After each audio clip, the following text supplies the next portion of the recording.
wurms en mava. So van tyd tot tyd gebruik ons almal wurms, of dit nou vir babers, maddies of karps is. In die ou dae moes ons die wurm met die hand oor die hoek ry, wat nogals 'n redelike uitdaging was. Vandag is dit maklik, ons gebruik sommer 'n wurmnaald.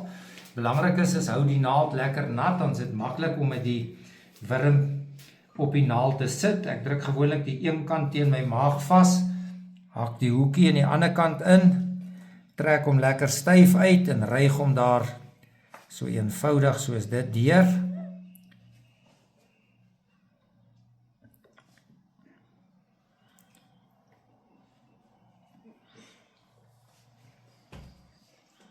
Daar is die eerste enetjie op.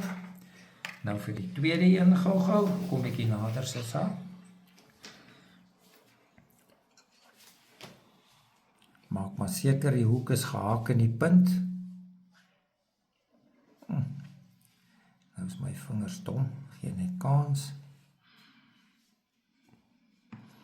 Dan sê, wurmnaald is nat, dan gly die wurm lekker oor. Nou jy kan die wurmpie nou net so in die mava gaan rol, of jy kan nou dit bietjie vir jouself interessant maak.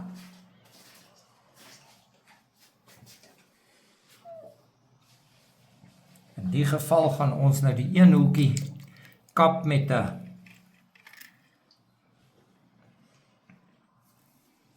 deegie, en dan die ander hoekie gaan ons net 'n mava floutie opsit. Is baie liever 'n floutie saam met 'n wurm. So in die geval hak ons hom nou net lekker oor. Mava flouties. Daar sy. En aan die ander kant gaan ons nou 'n deegie opsit. So ons gaan die wurmpie so klein bietjie terugskuif, laat hy net die puntjie oop het. Die puntjie moet flash staan, sodat die hoekie kans kry om sy werk te doen. As jy 'n goeie deegie het, die beginsel wat ons op die deeg gewys het, kyk hoe maklik sit hy aan. Hy kom altyd perfek uit, want weer eens, jy het 'n formule wat jy gebruik.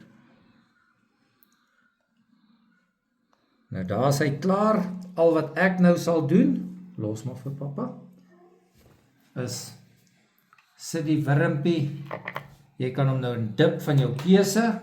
In die geval gaan ons hom sommer in water sit en hom dan sommer net in die pakkie mava skit.